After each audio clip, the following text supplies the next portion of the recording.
As a series that's 3.5 decades old as of this writing, oh my god, Sonic the Hedgehog has a plethora of games. But due to its age, the many games that the series has under its belt have released on many different consoles, and at different times. Usually, after a while, several Sonic games would be collected into what is called a compilation, and released usually at a very consumer-friendly price, allowing many fans who haven't otherwise played these titles before to have access to them, all in one convenient package. In addition to the games, the compilations would also throw in many bonus goodies for added value. Today, we're going to be looking at the many different Sonic compilations that released throughout the years, and which ones that I think are best. Let's go!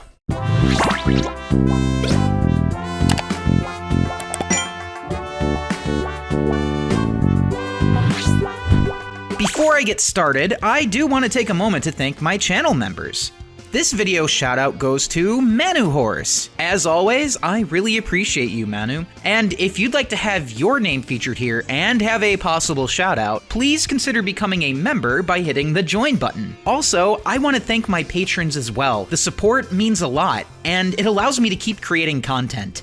So even if you can't become a member, please make sure to hit that subscribe button and the bell. They both help so much. And without further ado, let's get back to the video. Okay, so before we get into these Sonic compilations, let's define what a Sonic compilation is exactly. Because several Sonic games have released together in different collections in many different ways. So I'm gonna trim the fat. First of all, in order for this to be counted here, the compilation must be Sonic-themed, have Sonic in the compilation's title, and the titles in the compilation must be Sonic for the most part. Something like the Sonic games releasing in Sonic's Ultimate Genesis Collection, or Sega Smash Pack, or even that little Sega Genesis with all the pre-installed games won't be counted because even though Sonic may or may not be in the title and on the box art, these largely focus on the Genesis library as a whole, and Sonic is just a small part of it. Lastly, the collection must have its own unique identity and stand out to be mentioned. So, sorry Sonic 2-in-1 that released on the Game Gear in Europe only. Lastly, for fun, I'll be ranking all of these compilations in a tier list based on several factors, such as value and personal experience that I've had with each title. So, it'll be a mix of objective and subjective factors. So, if you agree or disagree with me, please feel free to let me know and why. Alright, now that I'm done yapping, first up we have Sonic & Knuckles Collection, released for PC on February 14th, 1997, making it the perfect Valentine's Day gift for your Sonic-loving sweetheart. This compilation has Sonic 3, Sonic & Knuckles, and Sonic 3 & Knuckles. So, basically, it's just the complete version of Sonic 3, but being marketed as 3 different games, which is just especially silly in hindsight. Beyond the novelty of Sonic 3 and Knuckles being on PC so early, there isn't really too much that's special about this, and I wouldn't have mentioned it here otherwise if not for the music. The music for this compilation was redone in MIDI form, and several tracks in Sonic 3 are the prototype music, most notably for Carnival Night Zone, Ice Cap Zone, and Launch Base Zone, along with a few others. For over 20 years, this music was thought to have been replacement tracks to avoid using the music allegedly created by Michael Jackson and his team. But later on, these tracks turned out to be the prototype versions when an earlier build of Sonic 3 was dumped online in 2019.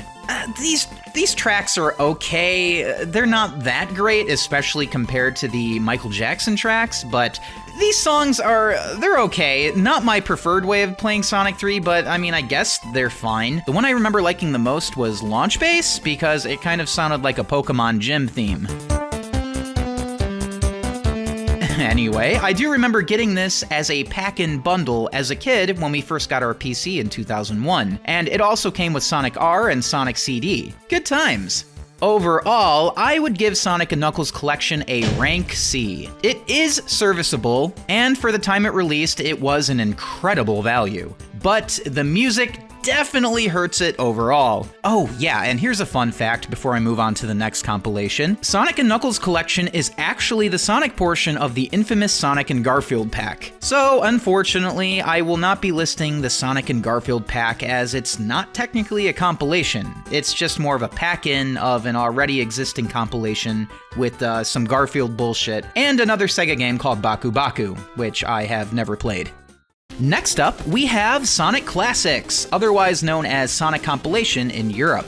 Can't get any clearer with a title like that. It was released in April 1997 for the Sega Genesis, and it had Sonic 1, Dr. Robotnik's Mean Bean Machine, and Sonic 2. All in that order. This is a pretty decent little compilation with some solid games, and it comes with a nifty little selection menu with the Japanese artwork redone in sprite form, and the same was done for the American art for Sonic 2 and Dr. Robotnik's Mean Bean Machine. You seriously cannot go wrong with Sonic 1, 2, and Mean Bean Machine.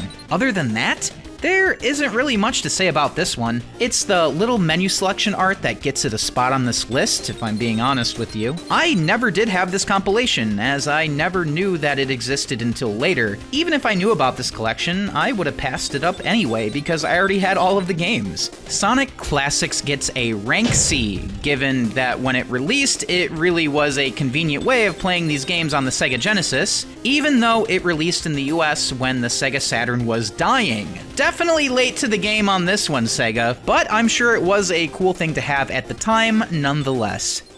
Next up is the first true Sonic compilation, known as Sonic Jam, released for the Sega Saturn in June 1997. This compilation has Sonic 1, 2, 3, and Sonic & Knuckles, all together. This one stands out because it has a ton of bonus features, and it features the first true 3D Sonic experience called Sonic World, even if it is really small. What was here was actually a really primitive build of Sonic Adventure, and you could run around and check out things like the museums, which had things like information and pictures of the characters, music, commercials, and video clips such as the Sonic CD opening and ending, and a trailer for the Sonic OVA, and Sonic the Animation, also known as Man of the Year, which I have always enjoyed. Even though it's such a small area, there's just so much you can see and do here in Sonic World. But I only have so much time, so I can't yap about this all day. Oh yeah, I almost forgot. We're talking about Sonic Compilations. So I feel somewhat sidetracked by all the extra content that Sonic Jam has to offer. So, all the bonus content aside, what's the deal with all the Genesis games in this title? Well, there's a lot different this time around. They have new features and plenty of changes, such as being able to use the Spin Dash in Sonic 1, which was the very first time they've done this, by the way, so it was a pretty big deal at the time. There are also different difficulty modes as well, making it a little easier for gamers who have found Sonic games to be a little bit more on the difficult side, so they now have an easier time this time around. I never did have a Sega Saturn during its lifespan, but I did end up getting one in 2004 off of eBay for a pretty cheap price. I did have the choice to get 2 games at the time, so I passed up on Sonic Jam in favor of Sonic R, since I enjoyed it a lot on PC and I wanted to play it on my TV with a controller, and I already had all the Genesis Sonic games anyway, so I just figured that I didn't need Sonic Jam. Little did I know that a compilation was on the horizon that would feature Sonic R and other gems in it anyway, but more on that one later. The other game that I picked up was Nights into Dreams, which was locked to the Sega Saturn at the time, so I'm glad I picked it up. Anyway, Sonic Jam gets a rank A as it faithfully ports the original Genesis games and has a shitload of extra content, including Sonic World, which was just so amazing. Next up, we have Sonic Mega Collection, released in November 2002 for the Nintendo GameCube, which features Sonic 1, 2, 3, Sonic & Knuckles, Spinball, 3D Blast, and Dr. Robotnik's Mean Bean Machine. Oh man, I don't even know where to begin with this collection. It came out when Sonic was just rolling out on the GameCube, so it was really nice to have a collection of most of the mainline Sonic games for one console in one place, especially since Sonic Adventure 2 was already on the console. It also features a few bonus games such as Flicky and Rystar, or The Ooze and Comic Zone if you live in Japan. The Sonic games here are pretty much unchanged from the Sega Genesis, unlike Sonic Jam. This means no different difficulty features or anything like that, but it did have things like Knuckles and Sonic 2, Sonic 3 and Knuckles, and Blue Sphere all unlockable. Its presentation is immaculate, with relaxing and dreamy comfort music that plays as you go check out all the bonus goodies, such as artwork, comic book covers for the Archie comics, and video clips. Even though I had all of the Genesis games already, Sonic Mega Collection was still a blast due to its convenience and that I was able to share it so easily with my friends at the time who never got to play these games before. It's really all just so nostalgic for me. Sonic Mega Collection gets a rank A for being a convenient place to play all of the original Sonic games that were on the Sega Genesis in one place, along with some great extras and a wonderful presentation. Then we have Sonic Adventure DX, released in 2003 for the Nintendo GameCube. Yeah, what? Sonic Adventure DX is a Sonic compilation? Believe it or not, technically yes, it is. Well, besides being a port of Sonic Adventure, it also has all of the Game Gear Sonic games on here that you can unlock by progressing through Sonic Adventure. This was super appealing to me at the time because I never had a Game Gear growing up. And after doing extensive research online in 2001 and 2002 about Sonic games that I never picked up on my radar beforehand, I learned about the Game Gear Sonic library. They all seemed elusive and packed with variety. Alright, I guess I'm getting into a little backstory here. Okay, so in 2002, I called around and I asked used video game stores about the Sega Game Gear to see what I can find and where. But also at this time, the Game Boy Advance had just come out, along with Sonic Advance. So my mom gave me a choice. I could get the Game Gear and all 10 available Sonic games for it, or the Game Boy Advance and Sonic Advance. After thinking on it a few days, I ended up picking the Game Boy Advance and Sonic Advance because not only was it newer, I also wanted to use the Tiny Chow Garden feature to transport my Chow to and from Sonic Adventure 2 Battle with the link cables since they leveled up faster in Sonic Advance. I'm so glad that I made this decision because a year later, all of these games would be unlockable in Sonic Adventure DX anyway, including the Japanese exclusive games like Sonic Drift and Tails Sky Patrol, which I wouldn't have been able to get if I chose the Game Gear over the Game Boy Advance. After unlocking the Sonic Game Gear games here, I learned that most of them weren't so great, so I felt like I really did make the right decision by going with the GBA. It was really cool to have what felt like most of Sonic's library at the time all together in one place, with both adventure games along with the Genesis and Game Gear games on 3 discs for one console. Especially for a kid like me. Sonic Adventure DX gets a rank C for being a compilation that is the most unorthodox here, with the Game Gear games being treated as little bonuses rather than the main attraction, which was Sonic Adventure on the GameCube. This was the first way to play all 12 Sonic Game Gear games in the US and on the TV. So it does serve a purpose, even if the list of games aren't all that impressive.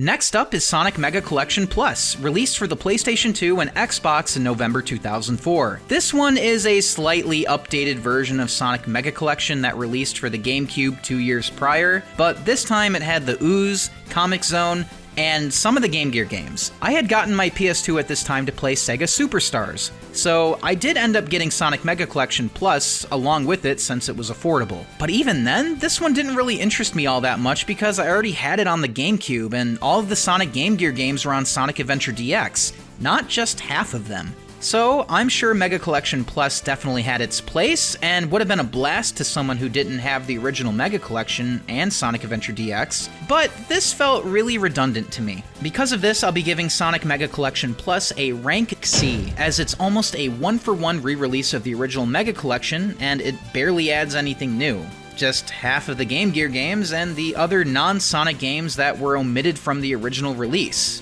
that being the Ooze and Comix Zone.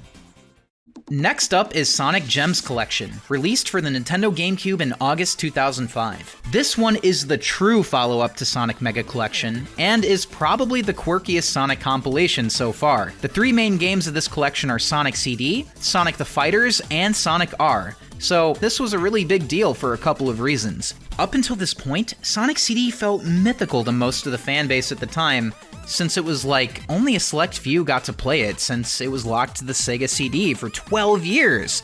even though that it did have a PC version. But the PC version would not work unless it was on an older Windows operating system, like Windows 95 or 98. In order to get it to run on my Windows ME, what I had to do was download a fan patch that was made available on Sonic Cult in 2003. But getting to play Sonic CD on the TV for the first time was amazing. Same with Sonic R, which is one of my guilty pleasures. You know, if I had known that Gems Collection was coming out, I wonder if I would have picked Sonic Jam over Sonic R for my Sega Saturn.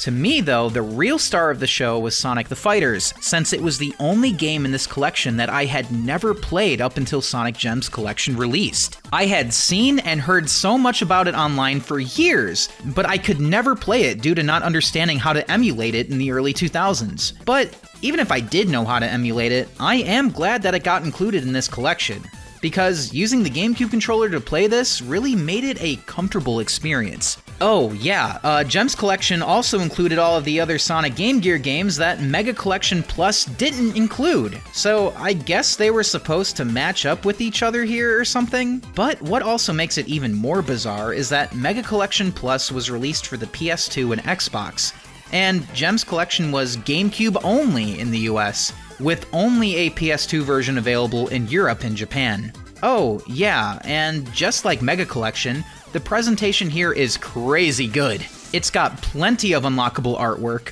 new music remixes, and more. Sonic Gems Collection is super nostalgic for me, and it cemented my love for Sonic on the GameCube due to just how much content was available on the console at the time. Sonic Gems Collection gets a rank B because while it does have a few great games and an amazing presentation, the only things here really worthwhile are Sonic CD, Sonic the Fighters, and Sonic R, while the rest of the collection just feels like a bunch of leftovers thrown in to make it seem like it has more value than it actually does. Next is Sonic Classic Collection, released for the Nintendo DS in March 2010. This is a modest little release that has Sonic 1, 2, 3, and Sonic & Knuckles, so it feels like a portable version of Sonic Jam to an extent, just without all of the bonus content. I really liked this collection because portable versions of the Genesis games is something that I was wanting for a couple of years up until this point, as Sonic the Hedgehog Genesis on the Game Boy Advance was, not so great. This compilation had a simple presentation with some other bonus stuff such as artwork thrown in as well. Knuckles and Sonic 2 is here, along with Sonic 3 and Knuckles, although it's listed as Knuckles in Sonic 3 for some reason. This is also the last time that Sonic 3 was included in any kind of collection for 12 years, and it is the last time that Sonic 3 released in a collection resembling its release on the Sega Genesis. Sonic Classic Collection gets a rank C, mostly off the merit that it filled a need for my desire to have these titles on the go. But as a compilation, it does next to nothing to add to the presentation and value beyond the games being portable. Next up is Sonic Origins, released digitally in summer 2022 for the PlayStation 4, PlayStation 5, Xbox One, Xbox Series X, Xbox Series S, Switch, and PC. So basically everything at that time. This is the first Sonic-themed compilation in a long while, featuring Sonic 1, Sonic CD, Sonic 2, and Sonic 3 and Knuckles, now just known as Sonic 3. This compilation is the first to cement Sonic CD's placement in the timeline, and many people, including myself, could never really figure out if it was supposed to be before or after Sonic 2. What's special about these versions of the games is that we finally have the Christian Whitehead, also known as Taxman versions of Sonic 1, 2, and CD, available on console for the very first time, as they were only available on mobile phones for pretty much a decade. These versions of the games were in widescreen, were really polished, had characters playable in games that they weren't otherwise playable in, and they were just overall built with love. Next up was Sonic 3, which I have said was noticeably absent from many releases, with its final release, up till this point anyway, being on Steam in 2011. This time, the prototype music for the aforementioned levels is included for Carnival Night Zone, Ice Cap Zone, and Launch Base Zone. So the music for these levels, and any other tracks that Michael Jackson may have had a hand in, were not included, likely due to complications with Jackson's estate. It does make sense though, seeing as Sonic 3 with the original music stopped being released like usual shortly after Michael Jackson passed away in 2009. But besides that, I think this compilation plays just fine, and even though it has some bugs and issues here and there, it was still pretty solid. Oh yeah, regarding Sonic CD, classic Sonic's voice clips were removed from the game, which was really strange. I'm out of here.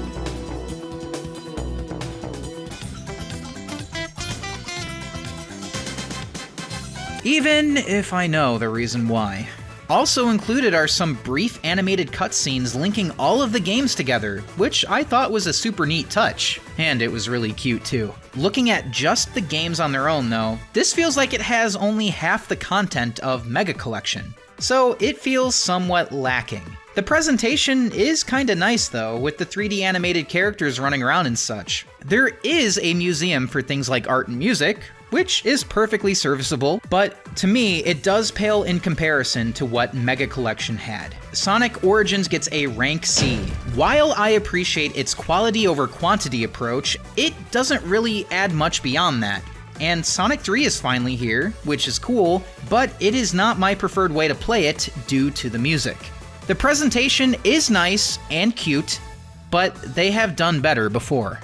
Then we have Sonic Origins Plus, which released for the same systems as Sonic Origins the following year in 2023. This time, though, there are some noticeable additions, which I would hope would be clear with the plus in the title and all. This collection was released physically, so it wasn't just a download-only game. It also came with an art book, which was pretty cool. The biggest selling point here, though, is Amy being playable in all of the games, Knuckles being playable in Sonic CD, which was left out in the original Sonic Origins for some reason, and the 12 Game Gear games. So yeah, a modest little upgrade. But including these Game Gear games makes me wonder why they just didn't include all the other Genesis titles, such as 3D Blast, Spinball, and Mean Bean Machine. Especially since the Game Gear versions of Spinball and Mean Bean Machine are here, and they are the inferior versions. It just feels like a big oversight to me.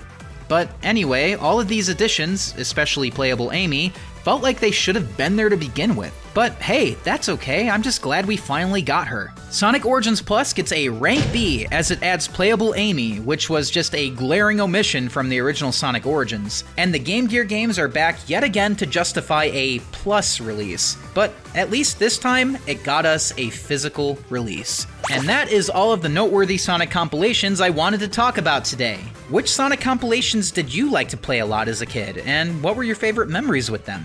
Let me know down in the comments below, and I'll catch you guys next time. Speaking of next time, I'll be looking to launch my Sonic review series soon, but before that, I'll be releasing my Sonic Before Sonic the Hedgehog video, which focuses on the inception and creation of Sonic as a character. So stay tuned. Matinee!